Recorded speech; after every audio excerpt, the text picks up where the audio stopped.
오늘 말씀 사도행전 11장을 통하여서 꼰대스러움을 넘은 급박한 변화에 순응하는 성경적 사고를 가지자라는 제목으로 말씀을 드립니다. 요즘 꼰대라는 단어를 많이 사용하는데 고지식한 어른들 이렇게 젊은 친구들이 이야기를 하기도 하죠. 근데 사전을 보면은 꼰대스럽다라는 것은 자신의 경험을 일반화하여 그것만이 옳다고 주장하며 남을 가르치려 드는 것, 이게 꼰대스럽다. 조금 전에 그 영상에서 본 그 이민교 목사님의 간증입니다. 북한 농아인 축구팀을 이렇게 이끌고 있는 분이신데요. 결국 믿음이 무엇인가라는 것은 많은 말씀이 내 안에 들어오게 되어지는데 우리가 얼마나 많은 말씀을 들어요. 1년이면 주일만 해도 52주, 성경을 한 장씩 읽어도 52장을 읽는데 이러한 많은 말씀을 읽고 듣고 하는 것이 중요한 것이 아니라 이것이 내 삶 가운데 적체되어지는 것이 아니라 흘러가야 된다는 것이죠. 그래서 말씀은 살아있고 생명이 있고 이것이 흘러가게 되어질 때 그 말씀의 역사가 나타나게 되어지는데 먹기만 하고 머리에 담기만 하고 알기만 하고 적체되어져서 내가 주님처럼 그렇게 삶이 되어지지 않을 때 나타나는 게 바로 영적인 꼰대스러움이 아닐까라고 생각을 합니다. 그래서 조금 전에 이야기한 것처럼 이것은 종교적이에요. 그래서 꼰대스럽다라는 것은 나만을 위해서 살아가는 삶, 이 믿음의 영역이 말씀의 본질을 따라가는 것이 아니라 내가 잘 되고 내가 유익하고 내가 다른 사람에게 인정받고 철저히 나 중심에서 살아가는 이 삶이 꼰대스럽게 되어진다는 것이고, 성경에서 보면은 이 꼰대스러움을 가장 잘 표현하는 사람들이 있어요. 바리새인들과 서기관들이라고 이야기합니다. 말씀에 능통하고 말씀을 잘 알고 늘 예배하고 일주일에 2번씩 금식하고 의무를 다하는 삶을 살게 되어지는데 왜 꼰대스럽냐 하면은 이 말씀을 그렇게 알지만은 자신의 삶을 통하여서 그렇게 살지 않는 삶이에요. 오히려 그들은 아는 것을 통해서 다른 사람을 판단하기에 능해요. 이 사람은 어떠고 저 사람은 어떠고 자기는 그렇게 살지 않고 판단하고 비판하고 하는 이러한 부분들이 우리가 이 사도행전을 보고 있지만은 이 초대교회에도 나타나게 되어지는 거예요. 그래서 지난 시간에 보면은 고넬료 가정에 복음을 전하라고 하나님께서 베드로에게 말씀하셨는데 이 베드로의 마음을 잡는 꼰대스러움이 있었잖아요. 그게 뭐냐면은 이 율법이 말씀이 이야기하는 것은 분명히 부정한 것을 먹지 말라고 했는데 하나님 내가 이걸 먹을 수 없습니다. 꼰대스러움은요, 자기 의를 가지고 말씀을 가지고 하나님을 이기는 거예요. 하나님을 이겨먹는 이것이 꼰대예요. 그래서 말씀하시면 아멘하고 해야 되는데 이것이 풀어져야 되는데 거기에 뭐가 들어가느냐 하면은 자기의 생각이 들어가요. 또 요즘 교회가 이런데 저런데 어떤데 하면서 하나님보다 누구를 앞세우게 되어지는가? 사람을 앞세워요. 이게 꼰대스러움인 것이고, 그래서 베드로도 보면은 지난 시간에 보면은 꼰대스러운 모습이 있죠.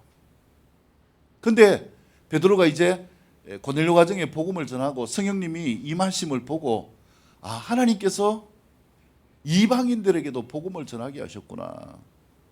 이걸 경험하고 이제 예루살렘에 돌아왔어요. 그런데 여기에서 또 누가 나타나는가? 꼰대스러운 자들이 나타나게 되어지는 것.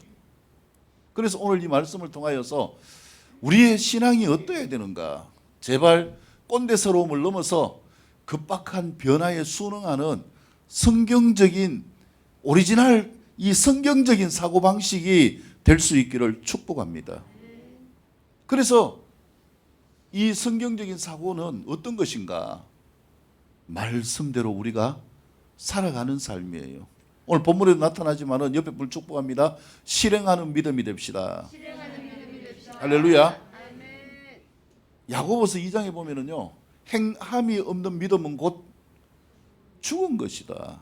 뭐 아무리 말씀을 많이 듣고 알고 내가 직분이 있고, 아니요, 행함이 없으면 그거 믿음은요 죽은 것이에요. 그렇기 때문에 이러한 모든 것을 가로막는 단어, 꼰대서러움이라는 단어를 가지고 우리가 이러한 부분들을 뛰어넘어서 어떻게 성경이 요구하는 삶을 살게 되어질 것인가라는 부분들을 생각해 보기를 원합니다. 요즘 시대는요 굉장히 급박하게 변하고 있어요. 그래서 지금 필요한 것은 뭐냐 하면은 변화되어지는 이 삶에 적응할 수 있어야 됩니다. 제가 리더들과 모임을 하기 위해서 줌을 가리키는데 몇 주 걸렸어요. 몇 주. 아니 목사님 이건 뭐 어떻게 해야 되는지 모르겠고요. 꼰대입니다. 꼰대. 시대의 흐름을 따라야 되죠. 요즘 애들도 보면 뭐합니까? 글씨를 몰라도 뭘 잘합니까? 휴대폰 도사들이에요. 도사들. 시대가 그렇게 흘러가고 있어요. 그래서요 손자들과 대화를 하려면은 뭘 배워야 됩니까? 대화하는 방법을 배워야 되죠. 물론 뭐 한계도 있습니다. 저희 어머님이 카톡을 깔아달라니까 깔아드렸는데 그 옛날 그 효도폰 말고 이제 요즘 폰이 터치하는 이게 훨씬 이제 용량도 많고 보기도 좋으니까요. 그걸 바꾸어 드리려고 했는데 결국 안 돼 가지고 옛날 거 그대로 사용해요. 왜냐하면은 이해를 못 해요. 이해를. 계속 가르쳐 드려도 계속 이해를 못 하고 성질이 급해 가지고 오히려 막 안 건드려야 될 거 건드리니까 이게 에러가 나 가지고 결국은 하다가 안 돼 가지고 화가 나 가지고 나 이거 못 쓴다 던지는 거예요. 시대에 따라서 급박한 변화에 따라서 순응해 가는 것, 이게 성경적인 사고방식이에요. 예수님이 초대교회 성령님이 임하시고 난 다음에 그들에게 말씀하신 게 무엇입니까? 너희는 이제 예루살렘과 온 유대와, 이거는 당연한 것이죠. 이걸 넘어서 어디까지 가라는 거예요? 원수처럼 생각하는 사마리아에게까지 가서 거기에서 그치는 게 아니에요. 더 나아가라는 거예요. 어디까지? 땅 끝까지 가서 복음을 전하라. 이게 주님의 말씀이에요. 근데 이 말씀이 주님이 그렇게 말씀하셨음에도 불구하고 이 꼰대스러움을 가진 예루살렘 교회가 복음을 가지고 나가지 않는 거예요. 복음을 전해도 누구에게만 전하는가? 유대인들에게, 자기들에게만 전하게 되어지니까 스데반의 박해를 통해서 디아스포라, 흩어짐을 당하게 만들었어요. 그래서 이제 예루살렘에 있던 많은 성도들이 흩어져서 여기저기 곳곳에 가게 되어졌어요. 주님이 왜 흩어졌는가? 뭐 하게 하기 위해서요? 복음을 전하도록 하기 위해서. 그래서 이게 말씀인데 그들의 눈에는 이 말씀이 들어오지 않는 거예요. 베드로도 마찬가지고 오늘 본문에 나오는 예루살렘 교회 성도들도 마찬가지입니다. 자, 그래서 우리가 오늘 이 꼰대스러움을 어떻게 이겨갈 수 있는 것인가? 자, 말씀을 통해서 살펴보기를 원합니다. 첫 번째 1절에서 말씀이 깁니다. 18절까지의 말씀. 자, 제가 한 절 읽고 여러분들이 한 절 읽고 교독으로 읽도록 하겠습니다. 유대에 있는 사도들과 형제들이 이방인들도 하나님의 말씀을 받았다함을 들었더니 이르되 네가 무할례자의 집에 들어가 함께 먹었다 하니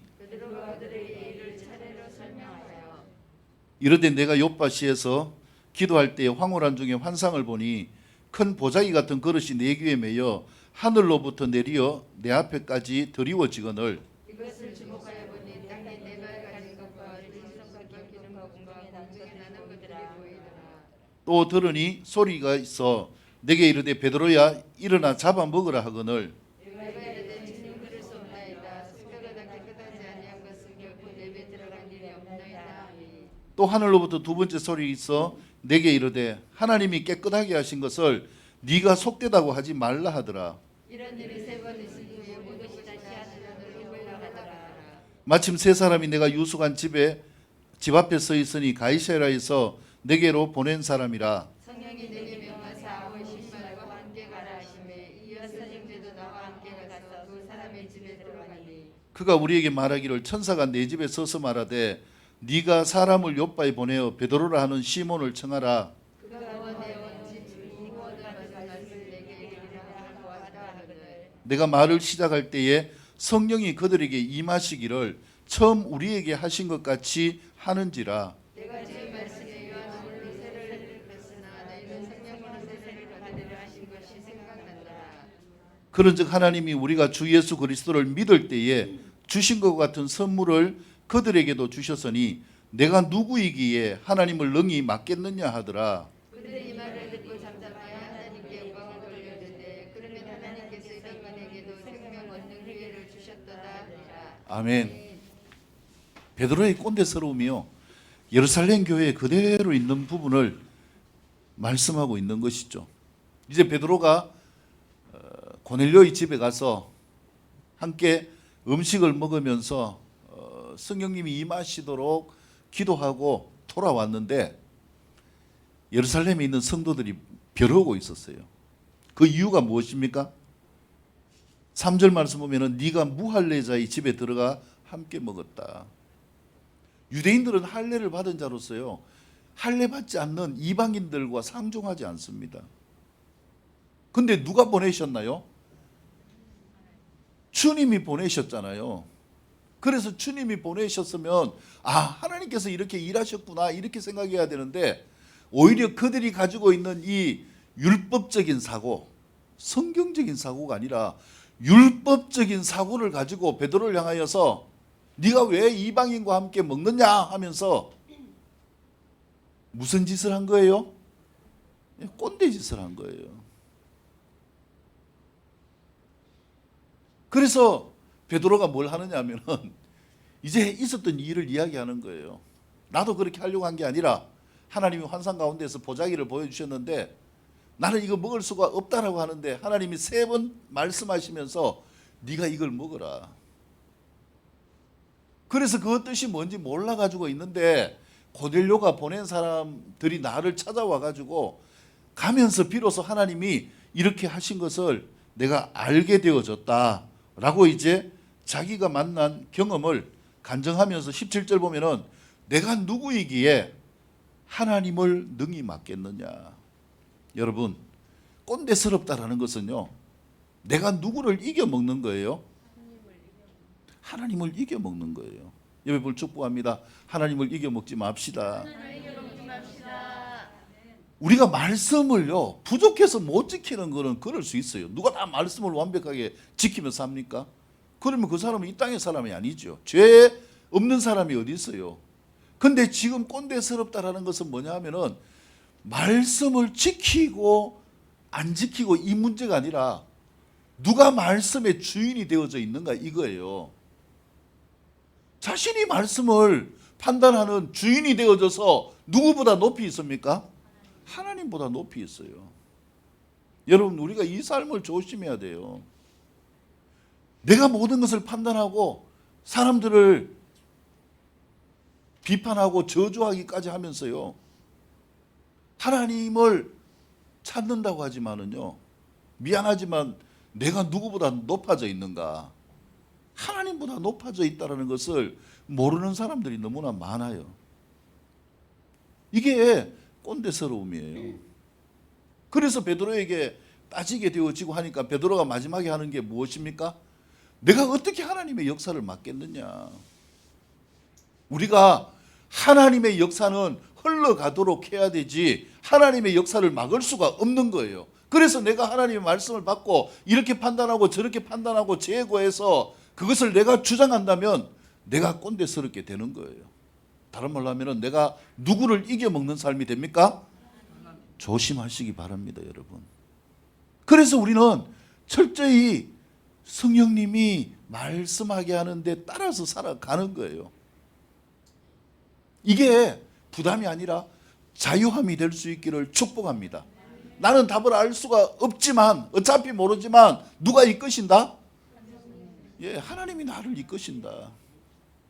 그럴 때에 그 마음 가운데 하나님이 주시는 말씀에 순종할 수 있게 되어지는 거예요.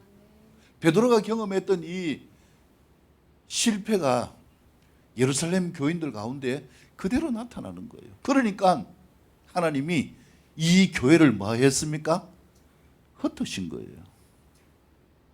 디아스포라 시킨 거예요. 말씀을 따라 순종하며 나아가지 않으니까 하나님이 핍박을 통해서 그들을 어디에 보내버렸습니까? 전 세계로 흩어버렸어요. 그래서 우리의 삶은 하나님을 이기는 것이 아니라 하나님의 말씀에 순종하는 삶이 되어져야 된다. 이걸 이제 베드로가 이야기를 하는 거예요. 그러니까 18절 말씀 보면은 그들이 이 말을 듣고 비로소 뭐 했습니까? 잠잠하였다.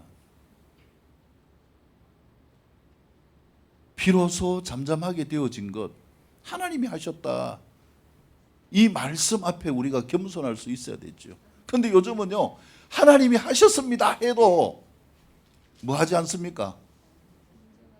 그걸 인정하지 않고 받아들이지 않아요. 하나님을 이겨먹는 행동 아닙니까? 하나님이 하신 것에 대해서 잠잠할 수 있는 삶이 되어질 수 있어야 되죠. 그리고 그들이 하나님께 영광을 돌리면서 말하기를 하나님께서 이방인에게도 생명을 얻는 회개를 주셨구나. 이 깨달음이 미리 있었다면 예루살렘 교회 가운데 핍박이 없었겠죠.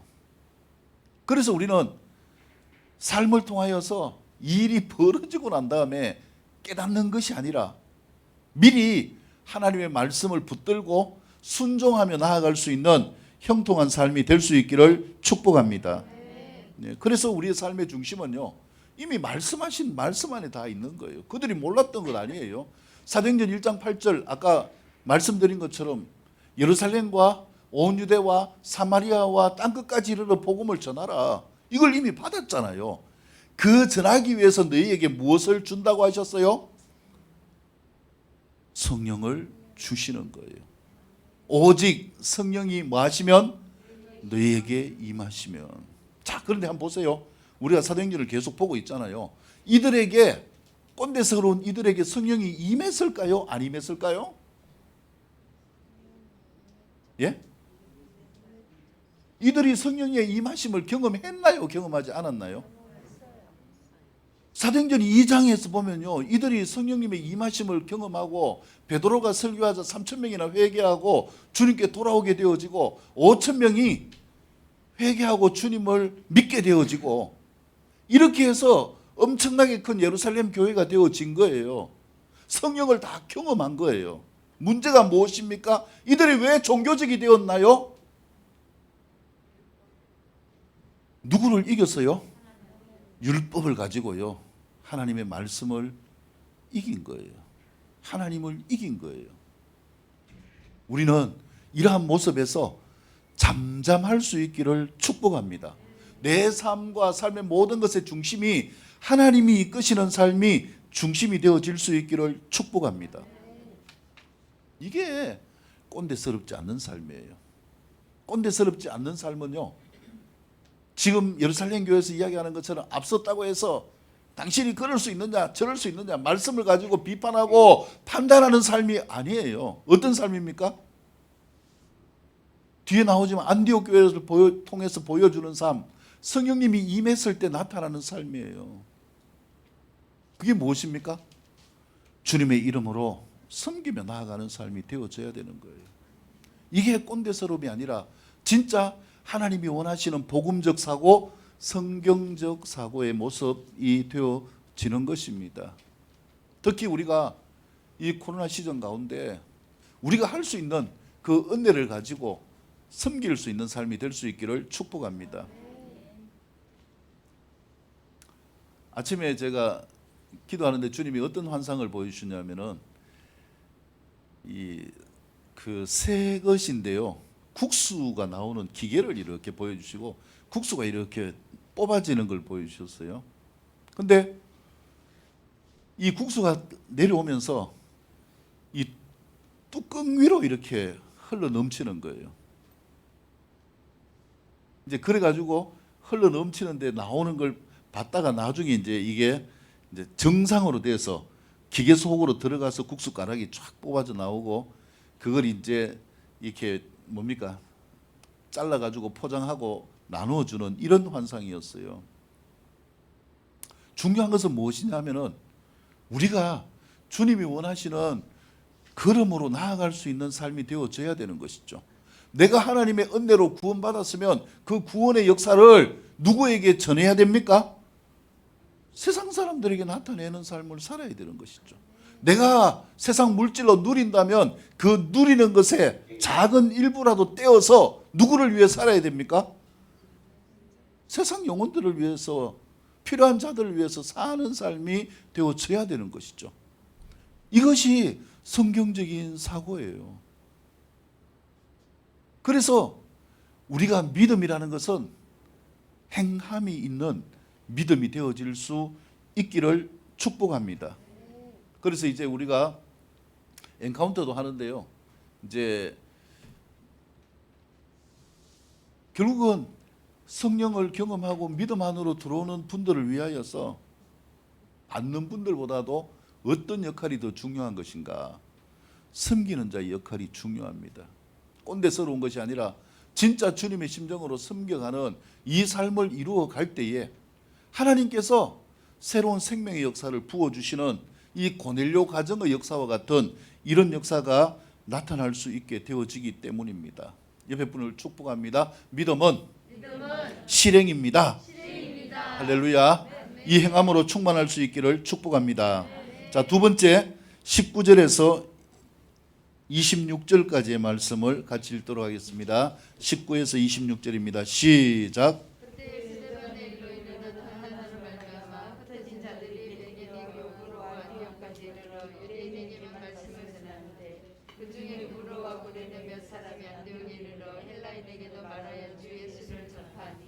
주의 손이 그들과 함께 하시니 수많은 사람들이 믿고 쫓겨 들어오더라. 예루살렘 교회가 이 사람들의 소문을 듣고 바나바를 안디옥까지 보내니 그가 이르러 하나님의 은혜를 보고 기뻐하여 모든 사람에게 굳건한 마음으로 주와 함께 머물러 있으라 하나니 바나바는 착한 사람이요 성령과 믿음에 충만한 사람이라. 이에 큰 무리가 죽게 더하여지더라. 바나바가 사울을 찾으러 다소에 가서 만남에 안디옥에 데리고 와서 둘이 교회에 회원과 모여 있어 큰 무리를 가르쳤고 제자들이 안디옥에서 비로소 그리스도인의 그름을 받게 되었더라. 아멘. 자, 주보 있는 2번입니다.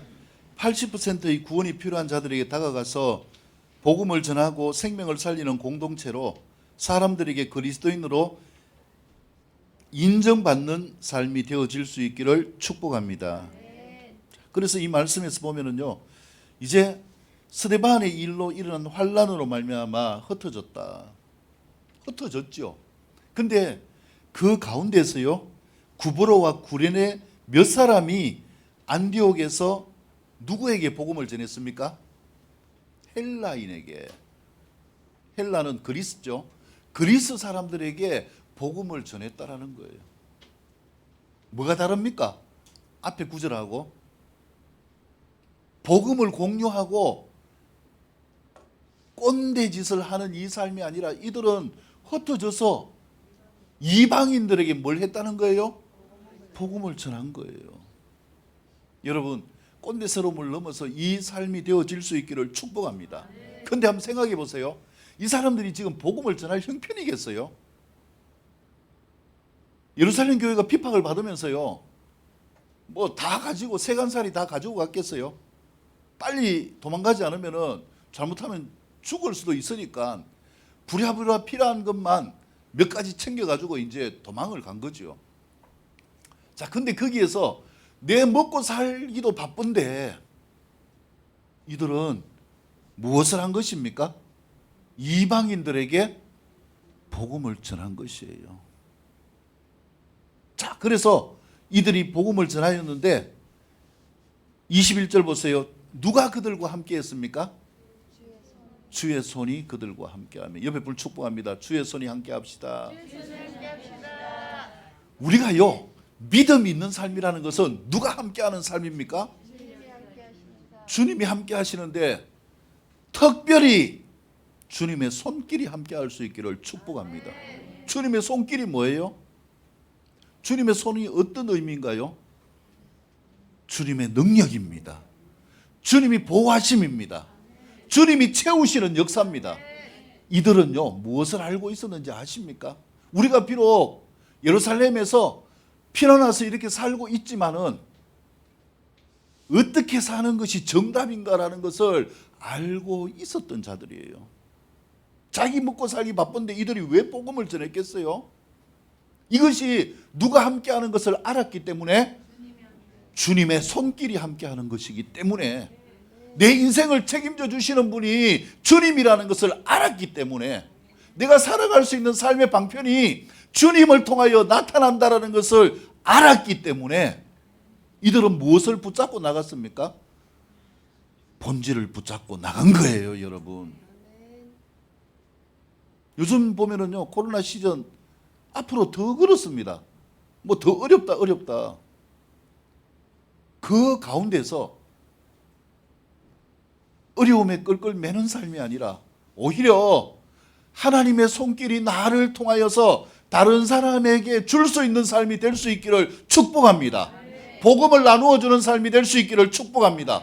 물질을 나눌 수 있는 삶이 될 수 있기를 축복합니다.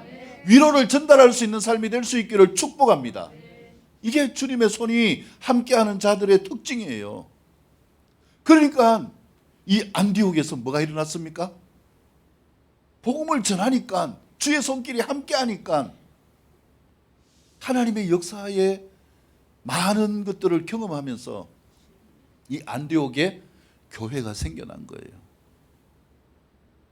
자, 그래서 그 다음에 보면은 예루살렘 교회가, 이 많은 사람들이 예수님을 믿고 주께 돌아오는 이 안디옥 교회 소문을 듣고 바나바를 안디옥에 보냈습니다. 그런데 이 바나바가 누구를 함께 데리고 왔는가? 멘티가 되어지는 바울을, 고향에 가 있는, 다소에 가 있는 바울을 데리고 와서 이 안디옥 교회에서 1년 동안 그들을 가르쳤어요. 다른 말로 하면은 제자화 시켰다라는 거예요. 그래서 이 가르침을 통하여서 26절 말씀 보세요. 큰 무리를 가르쳤고 이 제자들이 안디옥에서 비로소 누구라고 일컬음을 받았더라? 그리스도인. 여러분, 이 사람들이 누굽니까? 예수 믿는 사람이에요. 이 사람들이 누굽니까? 예수쟁이에요. 예수쟁이. 종교인이 아니에요. 우리가 진짜 예수님을 믿는 그리스도인의 삶이 되어진다는 것은 성령님이 나에게 임하시고 내 삶을 통하여서 다른 사람을 섬기고 나아갈 수 있는 삶이 되어질 수 있어야 된다는 거죠. 그래서 이 안디옥 교회를 통하여서 이 안디옥 지역이 난리가 난 거예요. 많은 사람들이 예수님을 믿게 되어지고 그 가운데 많은 사람들이 또 섬김을 받으면서 삶을 연명하게 되어지는 이런 역사들이 나타나게 되어졌다라는 거예요. 여기에서 누가 사용되어졌는가? 바나바가 사용되어졌습니다. 바나바는 어떤 사람입니까? 24절 말씀 보면은 착한 사람이요 성령과 믿음이 충만한 사람이더라. 이게 그리스도인이에요. 우리가 마지막 마무리 찬양을 선한 능력으로, 선한 이 착한이에요. 착하다라는 것은 그냥 도덕적으로 품성이 좋다라는 걸 말하는 게 아닙니다. 착하다라는 것은 누구의 성품을 닮았다라는 것입니까? 선하신 하나님의 성품을 닮은 사람, 다른 말로 하면은 믿음과 성령이 충만한 사람들이었다. 그래서 우리가 예수님을 믿으면서 훈련을 받으면서 누구를 개조시켜 나가는 겁니까? 우리 자신을 개조시켜 나가는 거예요. 저도 여러분들을 가리키면서 제가 개조되는 거예요. 리더들도 마찬가지예요. 초신자들과 함께하면서 누가 개조되는가? 나를 개조시켜 가는 거예요. 그래서 우리가 믿음 안에서 우리 자신이 바뀌어지면서 하나님의 선한 능력을 가진 삶으로 변해가는 삶, 이것이 안디옥 교회의 모습이었어요. 여러분, 여기에는 뭐가 없는 것 같습니까? 예루살렘 교회와 다른 모습이 무엇입니까? 꼰대스러움이 없어요. 꼰대스러움이. 삶이 달라요. 이것저것 따지는 것이 아니에요. 이게 맞나니 저게 맞나니 회의하고 나는 이 편입니다. 너는 저 편입니다. 이것 가지고 또 싸우고. 그것이 아니라 그들의 싸움은 누구와의 싸움입니까? 사단과의 싸움입니다. 영적 전쟁이에요. 주님을 믿지 않는 사람들에게 복음을 전하는 이 삶이 되어지는 것입니다. 그래서 우리가요, 진짜 그리스도인의 삶이 될 수 있기를 축복합니다. 내가 만난 예수님을 다른 사람에게 전할 수 있는 삶, 이게 예수님을 만난 삶의 증거예요. 그래서 그렇게 되도록 이 바나바와 바울이 안디옥 교회를 가르쳐서 그들이 진짜 그리스도인이 되도록 양육한 것, 이게 교회의 역할이에요. 제가 개척을 하기 전에 부목사를 하고 그 전에 이렇게 많은 목회 훈련을 받으면서 느낀 게 뭐냐면은 이 종교적인 교회 스타일에 대한 갈등이었어요. 하나님보다 누가 높아져 있는가? 사람의 말이 높아져 있고요. 그 말을 가지고 네가 맞니 내가 맞니 하는 이런 부분들이 너무나 안타까웠어요.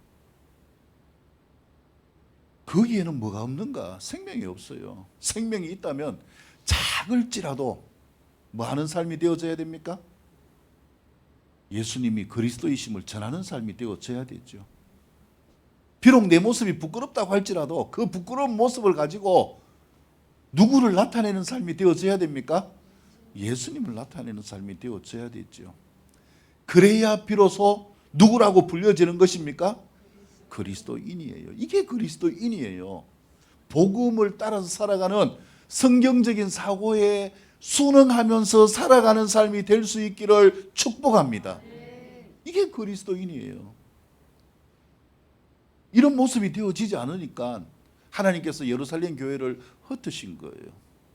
우리의 모습들 가운데도 얼마나 이런 모습이 많습니까? 요즘처럼 교회가 욕먹는 때가 어디 있습니까? 교회도 인정 안 하고요. 목사들도 인정하지 않고 성도들도 인정하지 않아요. 안 믿는 사람 입에서 나오는 말이 뭡니까? 긍정적인 부분을 이야기하지 않아요. 요즘은 그리스도인 이러면은 나타나는 특징들이 있어요. 그게 뭡니까?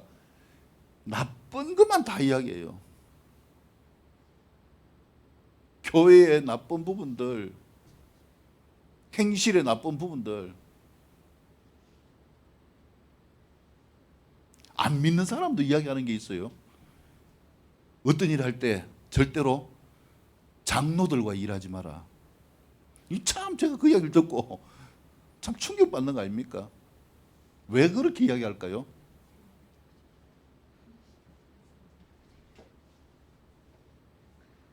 모범을 보이지 못하기 때문에 그런 거 아닙니까? 내가 교회 다닌다 하시고 이야기하면서 다른 사람에게 피해를 주고 그리스도인의 삶이 회복되어져야 되는 것이죠. 그렇기 때문에 우리가 살아가는 믿음의 삶은요, 직임 중심이 아닙니다. 무슨 직분을 받고 어떠고 그게 우리를 이야기해 주는 게 아니에요. 오히려 직분을 받았으면 받았을수록 더 주님께 열심히 충성하고 봉사해야 되는 것이죠. 바나바처럼 믿음과 성령이 충만한 선한 능력으로 살아가는 삶이 되어져야 된다. 그래야 우리를 통하여서 누가 사는가? 80%의 불신자들이 예수님을 믿게 되어집니다.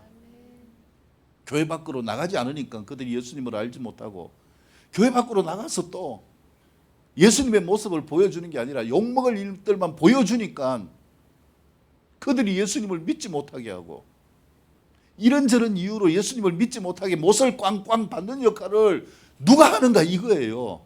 주님이 하십니까? 예수 믿는 사람이 하는 거예요. 그래서 우리의 삶 가운데 버려야 될 게 뭔가? 꼰대스러움이 우리의 삶을 지배하지 못하게 될 수 있기를 축복합니다.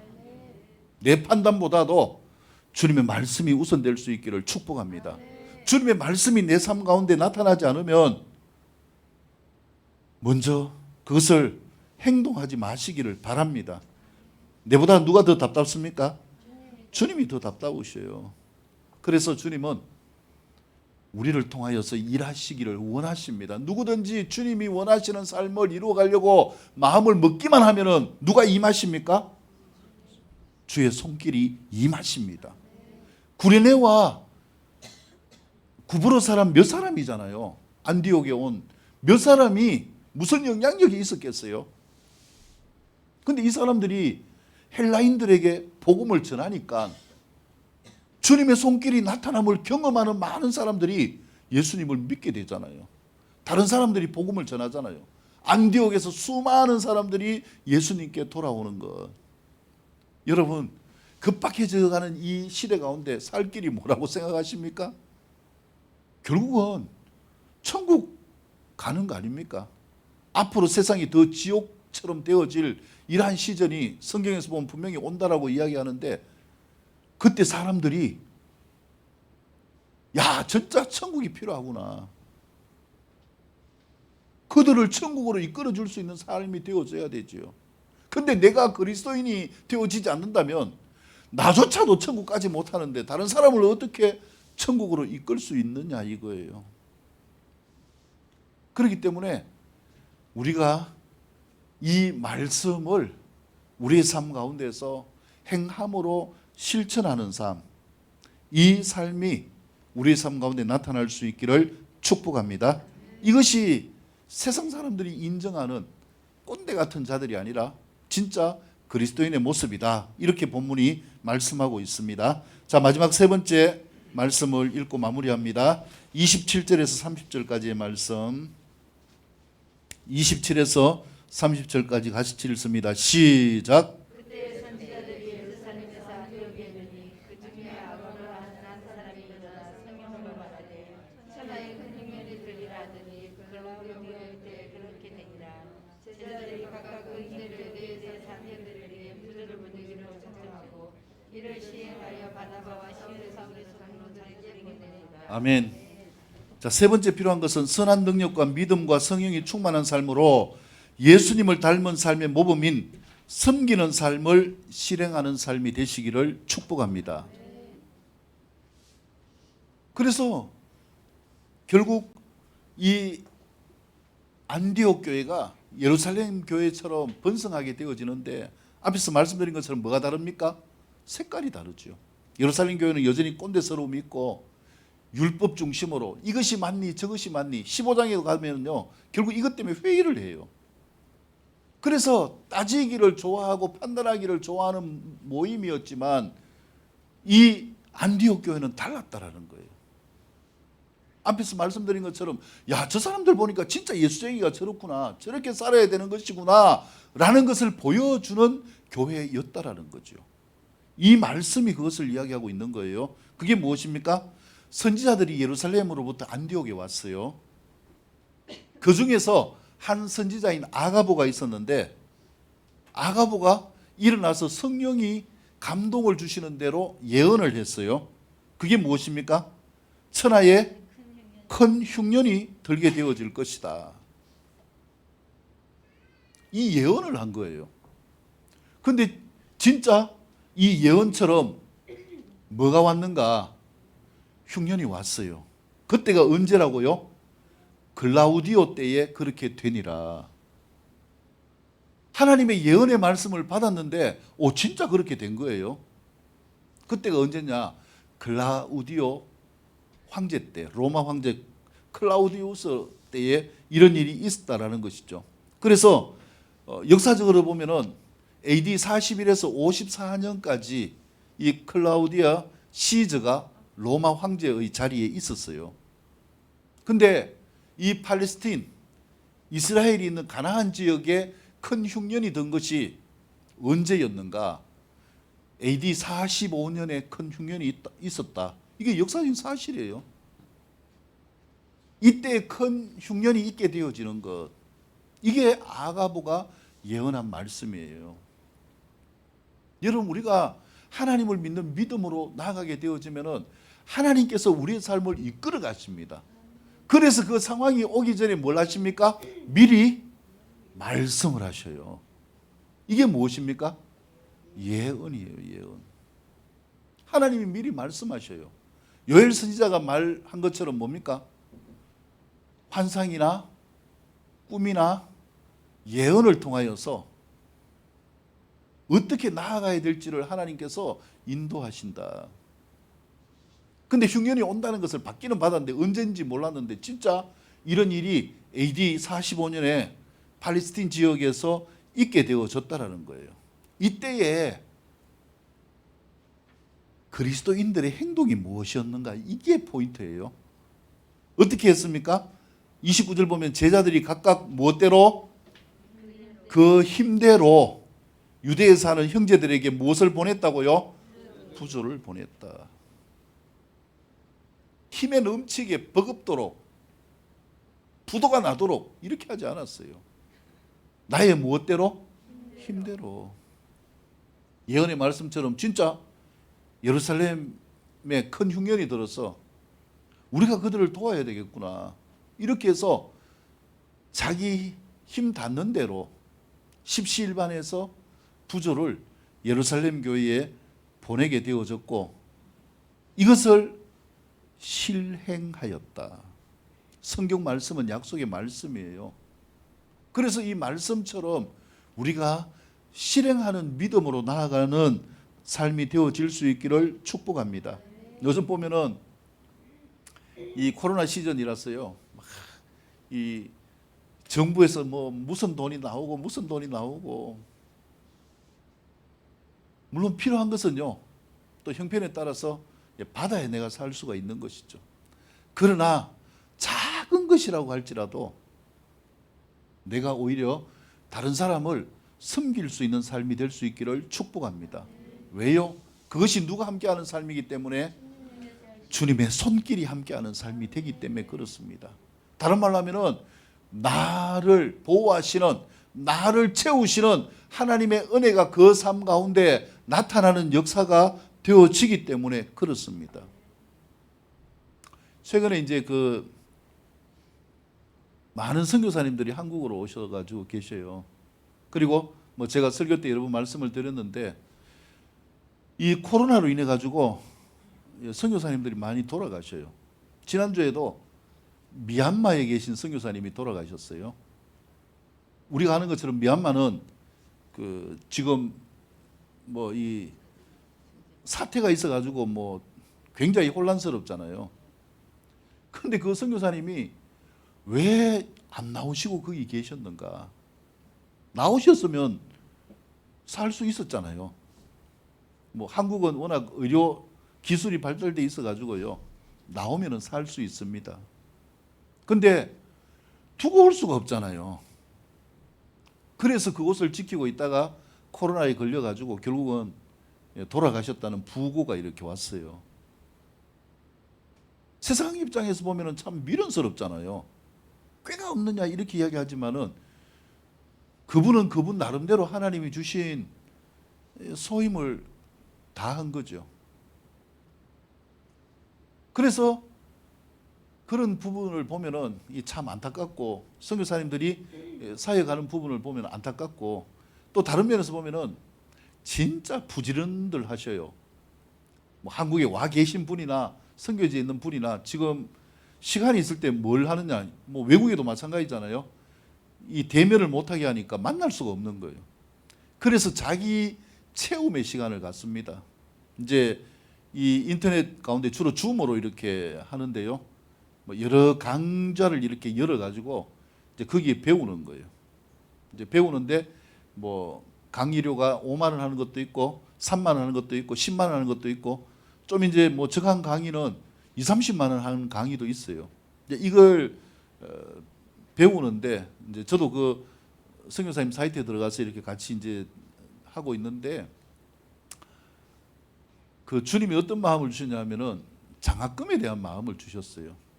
그래서 우리가 이제 뭐 선교비로 해서 100만 원을 보냈어요. 장학금으로 100만 원을 보냈는데 보내고 난 다음 며칠 있다가 돈이 다시 돌아왔어요. 얼마가 돌아왔냐면은 선교원금 100만 원하고 11조 42만 원하고 다시 보내왔어요. 그래서 제가 오늘 주보에 올렸는데 이제 또 그걸 또 다른 데 이렇게 보내려고 지금 생각을 하고 있습니다. 하나님의 은혜는 나를 통하여서 흘러가는 것이 있는 삶이 되어지는 것입니다. 물이 고이면 뭐합니까? 썩잖아요. 흘러가야 되는 거죠. 근데 우리는 이걸 가지고 하나님과 밀당할 때 많습니다. 어떻게 이야기합니까? 하나님 주시기만 하면 내가 안 하겠습니까? 근데 하나님이 뭐라고 하실까요? 네가 하기만 하면 내가 뭐 하겠다? 주겠다. 어느 게 정답입니까? 성경을 보면은요, 실행이 우선입니다. 내가 실행할 때에 작은 것이라도 실행할 때에 하나님의 손길이 우리와 함께 하시고 하나님의 은혜와 능력이 함께 하시는 삶이 되어질 수 있다라는 것을 말씀을 하고 있는 것이죠. 그래서 우리가 이러한 시즌을 넘어서 앞으로는 더 급박한 시즌이 오게 되어질 때에 내가 다른 사람을 살려줄 수 있는 삶이 될 수 있기를 축복합니다. 복음을 전하는 것뿐만 아니라 그들에게 필요한 무엇까지요? 필요한 물질까지 도울 수 있는 삶이 될 수 있기를 바랍니다. 성경의 도움은요, 우리에게 모든 걸 요구하는 게 아니에요. 오늘 본문에서도 뭐라고 이야기합니까? 무엇이 닿는 데까지? 내 힘이 닿는 데까지. 하나님의 역사는 절대로 우리를 넘지 않습니다. 그래서 우리에게 자유를 주시고요, 우리를 존중해 주시고 우리의 뜻을 원하십니다. 이게 하나님의 일하심의 방법이에요. 그래서 우리는요, 절대로 누구를 넘어서 안 됩니까? 말씀을 넘지 마시기를 바랍니다. 하나님을 이겨먹는 삶이 되지 마시기를 바랍니다.